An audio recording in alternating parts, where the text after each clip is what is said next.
Chocolate ಅಂದರೆ ಯಾರಿಗಿಷ್ಟ ಇಲ್ಲ ಹೇಳಿ. ಮಕ್ಕಳಿಂದ ಹಿಡಿದು ದೊಡ್ಡವ್ರವರೆಗೂ ಎಲ್ರಿಗೂ ಕೂಡ ಚಾಕ್ಲೇಟ್ ಇಷ್ಟ. ಚಾಕ್ಲೇಟ್ನ ಸ್ವಲ್ಪ ಹೆಲ್ದಿಯಾಗಿ ಮಾಡ್ಕೊಳ್ಳೋಣ ಇವತ್ತು. ಡ್ರೈ ಫ್ರೂಟ್ಸ್ನ ಹಾಗೆ ತಿನ್ನೋಕ್ಕೆ ಇಷ್ಟಪಡಲ್ಲ ಮಕ್ಕಳು, ಆದರೆ ಈ ಥರ ಚಾಕ್ಲೇಟಲ್ಲಿ ನೀವು ರ್ಯಾಪ್ ಮಾಡಿಕೊಟ್ಬಿಟ್ರೆ ಖಂಡಿತ ತಿಂದೇ ತಿಂತಾರೆ. ಎಲ್ರಿಗೂ ನಮಸ್ಕಾರ, welcome back to Deeps delight. ಬನ್ನಿ ಇವಾಗ ರೆಸಿಪಿ ನೋಡೋಣ ಹೇಗೆ ಮಾಡೋದು ಅಂತ. ಡೇಟ್ಸ್ ಆಲ್ಮಂಡ್ ಚಾಕ್ಲೇಟ್ ಮಾಡೋದಕ್ಕೆ ನಾನು ಖರ್ಜೂರ ತೊಗೊಂಡಿದ್ದೀನಿ. ಖರ್ಜೂರ ಸ್ವಲ್ಪ ಸಾಫ್ಟ್ ಆಗಿರೋದು ತೊಗೋಬೇಕು. ಖರ್ಜೂರನ ಚಾಕುವಿಂದ ಕಟ್ ಮಾಡಿ ಮಧ್ಯದಲ್ಲಿರೋ ಬೀಜ ತೆಗಿಬೇಕು. ಬೀಜನೆಲ್ಲ ತೆಗೆದು ಇಟ್ಕೋಬೇಕಾಗತ್ತೆ.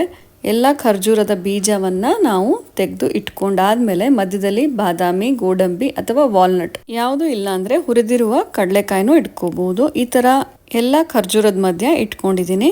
ಇವಾಗ ಇದಕ್ಕೆ ಮೇಯ್ನ್ ಆಗಿ ಬೇಕಾಗಿರೋದು ಮಿಲ್ಕ್ ಚಾಕ್ಲೇಟ್ ಕಾಂಪೌಂಡ್ ಅಥವಾ ಡಾರ್ಕ್ ಚಾಕ್ಲೇಟ್ ಕಾಂಪೌಂಡು, ಯಾವ್ದಾದ್ರು ಪರವಾಗಿಲ್ಲ. ಇದನ್ನ ನಾವು ಇವಾಗ ಡಬಲ್ ಬಾಯ್ಲ್ ಮಾಡ್ಕೋಬೇಕು. ಅದಕ್ಕೋಸ್ಕರ ನಾನು ಒಂದು ಪಾತ್ರೆನಲ್ಲಿ ನೀರಿಟ್ಟಿದ್ದೀನಿ. ಮಿಲ್ಕ್ ಚಾಕ್ಲೇಟನ್ನು ನಾನು ಕಟ್ ಮಾಡಿ ಒಂದು ಗ್ಲಾಸ್ ಬೌಲ್ಗೆ ಹಾಕೋತಾ ಇದ್ದೀನಿ. ಡಬಲ್ ಬಾಯ್ಲ್ ಮಾಡ್ಕೋಬೇಕು. ನೀರು ಕಾದಿದೆ. ಇವಾಗ ಎಲ್ಲ ಚಾಕ್ಲೇಟ್ನು ನಾನು ಕಟ್ ಮಾಡಿಕೊಂಡು ಒಂದು ಗ್ಲಾಸ್ ಬೌಲಲ್ಲಿ ಇಟ್ಟಿದ್ದೀನಿ. ಸ್ಟೀಲ್ ಪಾತ್ರೆ ಆದರೂ ಪರವಾಗಿಲ್ಲ, ಆದರೆ ಡಬಲ್ ಬಾಯ್ಲ್ನೇ ಮಾಡ್ಕೋಬೇಕು. ಡೈರೆಕ್ಟಾಗಿ ಚಾಕ್ಲೇಟ್ ಇಟ್ಕೊಂಡ್ರೆ ಕೆಳಗಡೆ ಎಲ್ಲ ಸೀದೋಗುತ್ತೆ. ಆದ್ದರಿಂದ ಈ ಥರ ಡಬಲ್ ಬಾಯ್ಲ್ ಮಾಡಿಕೊಂಡ್ರೆ ಕರಗುತ್ತೆ ಚೆನ್ನಾಗಿ ಚಾಕ್ಲೇಟ್ ಕಾಂಪೌಂಡ್ನ ಕರಗಿಸ್ಕೊಂಡಾಗಿದೆ ನೋಡಿ. ಈ ಥರ ಲಂಪ್ಸ್ ಇರಬಾರ್ದು, ತೆಳ್ಳಗೆ ಸಿರಪ್ ಥರ ಆಗಬೇಕು.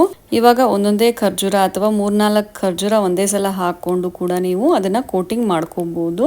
ಖರ್ಜೂರಕ್ಕೆ ಚಾಕ್ಲೇಟ್ ಕೋಟಿಂಗ್ ಮಾಡ್ಕೊಂಡಾದ್ಮೇಲೆ ಒಂದು ಸೆರಾಮಿಕ್ ಪ್ಲೇಟ್ಗೆ ಎತ್ತಿಡಿ. ಸೆರಾಮಿಕ್ ಪ್ಲೇಟ್ ಮೇಲೆ ಅಥವಾ ಯಾವುದೇ ಪ್ಲೇಟ್ ಮೇಲೆ ಒಂದು ಬಟರ್ ಪೇಪರ್ ಇಟ್ಕೊಂಡ್ರೆ ಒಳ್ಳೆಯದು. ನನ್ನ ಹತ್ರ ಇರಲಿಲ್ಲ, ಅದರಿಂದ ನಾನು ಡೈರೆಕ್ಟಾಗಿ ಸೆರಾಮಿಕ್ ಪ್ಲೇಟ್ ಮೇಲೆ ಹಾಕೋತಾ ಇದ್ದೀನಿ. ಬಟರ್ ಪೇಪರ್ ಮೇಲೆ ಹಾಕ್ಕೊಳ್ಳೋದ್ರಿಂದ ಡೈರೆಕ್ಟಾಗಿ ಸ್ಟಿಕ್ ಆಗಲ್ಲ, ಚೆನ್ನಾಗಿ ನೀಟಾಗಿ ಚಾಕ್ಲೇಟ್ನ ತೆಗಿಯೋದಕ್ಕೆ ಬರುತ್ತೆ. ಇವಾಗ ಚಾಕ್ಲೇಟ್ ಚೆನ್ನಾಗಿ ಕಾಣಲಿ ಅಂತ ಕಲರ್ ಸ್ಪ್ರಿಂಕ್ಲರ್ಸ್ ಹಾಕೋತಾ ಇದ್ದೀನಿ. ಇದು ನಿಮ್ಮ ಹತ್ರ ಇಲ್ಲ ಅಂದರೆ ಪಿಸ್ತಾನ ಸ್ವಲ್ಪ ಕುಟ್ಟಿ ಪುಡಿ ಮಾಡಿ ಮೇಲ್ಗಡೆ ಹಾಕೊಂಡ್ರೆ ಡೆಕೋರೇಷನ್ಗೆ ತುಂಬ ಚೆನ್ನಾಗಿರುತ್ತೆ. ಸ್ವಲ್ಪ ಕಲರ್ಫುಲ್ ಆಗು ಕಾಣ್ತಾ ಇದೆ ಅಲ್ವಾ, ನೋಡಿ ಎಷ್ಟು ಚೆನ್ನಾಗಿ ಕಾಣ್ತಾ ಇದೆ ಅಂತ. ಇದನ್ನ ನಾವು ಒಂದು ಅರ್ಧ ಗಂಟೆ ಫ್ರಿಜ್ಜಲ್ಲಿ ಇಟ್ಬಿಟ್ರೆ ಗಟ್ಟಿ ಆಗುತ್ತೆ. ನೋಡಿ ಗಟ್ಟಿ ಆಗಿದೆ. ನಾನು ಬಟರ್ ಪೇಪರ್ ಹಾಕದೇ ಇರೋದ್ರಿಂದ ಅದು ಸ್ಟಿಕ್ ಆಗಿದೆ, ಅದರಿಂದ ನಾನು ಸ್ಪೂನಲ್ಲಿ ತೆಗಿತಾ ಇದ್ದೀನಿ. ನೋಡಿ ಎಷ್ಟು ಚೆನ್ನಾಗಿ ಗಟ್ಟಿಯಾಗಿದೆ ಅಂತ. ತುಂಬ ಚೆನ್ನಾಗಿರುತ್ತೆ. ಮಕ್ಕಳಂತೂ ತಿಂತಾ ಇದ್ರೆ ತಿಂತಾನೇ ಇರ್ತಾರೆ, ಅಷ್ಟೊಂದು ರುಚಿಯಾಗಿರುತ್ತೆ. ಡ್ರೈ ಫ್ರೂಟ್ಸ್ ಕೂಡ ಅವರು ತಿಂದಂಗೆ ಆಗುತ್ತೆ.